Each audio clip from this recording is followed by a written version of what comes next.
Good afternoon from Yami BTV. Wishing you all well today, sending loads of love your way as usual, and thanking you all for participating in another excellent live stream session last night, where I also revealed that I would be coming up today to talk about Everton's footballing star named deliAli, about the worldwide social media interview with another ex-footballer and now a TV football pundit named Garyneville. And for those that have seen it will know exactly what I'm about to talk about. And for those that haven't, I suggest you go and have a look at that interview that I describe as one of the realest interviews that I've ever seen, and is making a big, massive impact all round the world.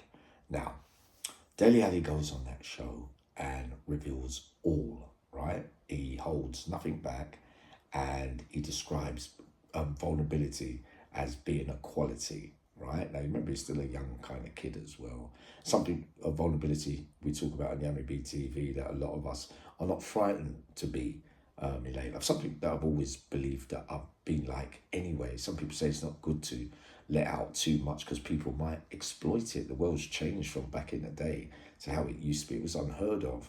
But now with stories like Deli's coming out, obviously I did mine before him, believing that it will help a lot of people that probably have suffered in silence for whatever abuse, and it comes in all different forms, about what they suffered as children. So it brings people together and it makes them understand they're not suffering alone, if you get what I mean. So deliAli has done that for those reasons as well, and shedding light on, though being a big name footballing star, that after all is only human. So my purpose of this video is obviously my identifying and resonating with the similar aspects and factors in his life story. Touches home to me and reminds me of my story as well, where he describes his mother as being an alcoholic, which is what I described, sadly, my mother as well. And he described, fittingly as well, loads of people coming around the house, selling drugs, and loads of dysfunction that a child of that age shouldn't really be exposed to. But we know it happens around many places in this country.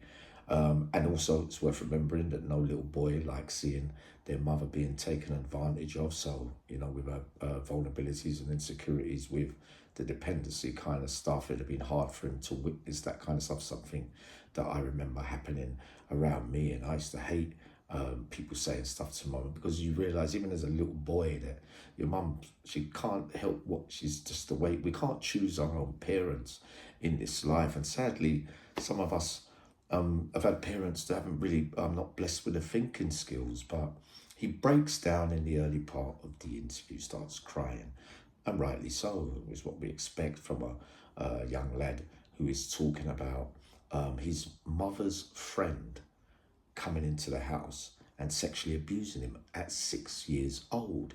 Now, there's going to be resentment with him and his mother, because deep down, the reality is, whether we like to say it or not, if his mum's in her right frame of mind, she might have been able to prevent that happening. But he's going to hold that kind of, there's going to be conflict between them all, because he's going to highlight that happening because it's his mum's friend. That's the reality of it all. She doesn't mean it to happen, but it takes part during that time, and the trauma is his through the meeting of him, his mother, and her friend. Those are the facts. He gets to about 8 years old, so that's one big trauma that he's gone through. He gets a bike off another boy, and an older boy who's a drug dealer gives him drugs to sell, telling him that, you know, you're small, you look innocent, the police won't stop you, an all familiar tale in the world right now as well. You know what I mean by that. So then also there is a scenario where another man is holding him over a bridge, threatening to drop him. So you've got 3 major traumas happening to deliAli in the first 10 years or so of his life. So it's not working at home.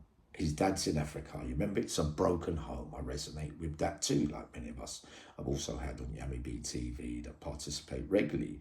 He goes to Africa. His dad sends for him to try and get some kind of change out of him. deliAli doesn't like being over in Africa. And he's suffering that, what I suffered as well, when you're being pulled around different homes, never finding no peace anywhere because of the stuff that you're already going through, you know, because you haven't told anyone. I mean, he kept his secret. I told mine, and they rejected me and reversed it all on me that I was the baddie and all this after it was me, the one that was being violated. That's how it can leave you feeling. But he hasn't actually said anything. But he plays up around his dad. His dad does what he wants him to do and sends him back to England. Only this time, deliAli gets the angels, the guardian angels, and God pulling him out, and he gets the rubber the green by going to a foster home, foster family, who he describes really as rescued him, and a guardian angels, which gives him the skills at a vital time during adolescence, right? When you're going through maturity stages, having been through so much dysfunction and badness at that time, to go into a guardian angel family that now show you that there's good in the world as well, very vital to him coming out and sharing his story. So he's got the emotional intelligence for both sides and to make sense of it. So that's helped him in later life. I believe that I had angels. We knew we had in my story, I had other people's mums. Sammy, come here, let me feel.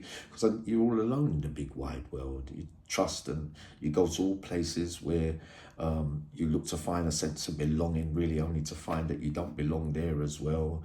And you feel that it's the only way that you can get by mixing with people that are doing badness, even though you don't feel probably the same way that they do about committing crime and bad things, and they're open to manipulation quite easy. And the people pleasing comes from the abuse.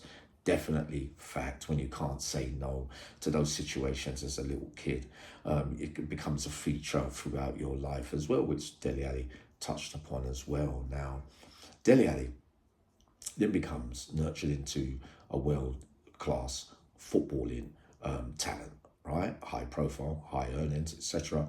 But he's carrying around all the demons and baggage as well from his childhood. Never really processed it, but then gets into a predictably addiction of sleeping pills. So he takes them at night. We know what sportsmen are being like when you've got a big game, even the Ks.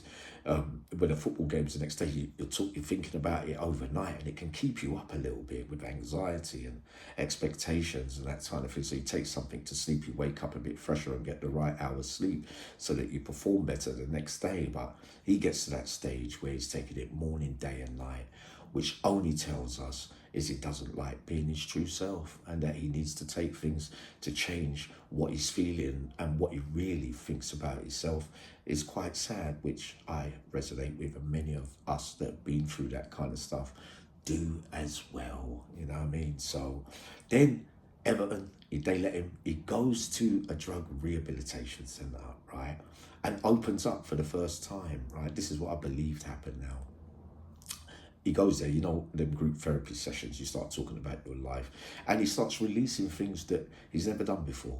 So when he says he's in his greatest mental state, he's just come out of there to go, and he feels strong enough to now tell the whole wide world.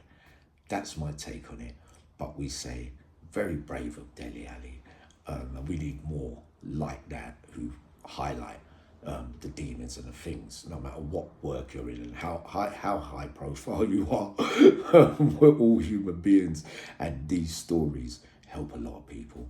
Coming up in a little while, let me go and get some lunch. I'll just come back down here. Coming up later on, a bit more different content to this one.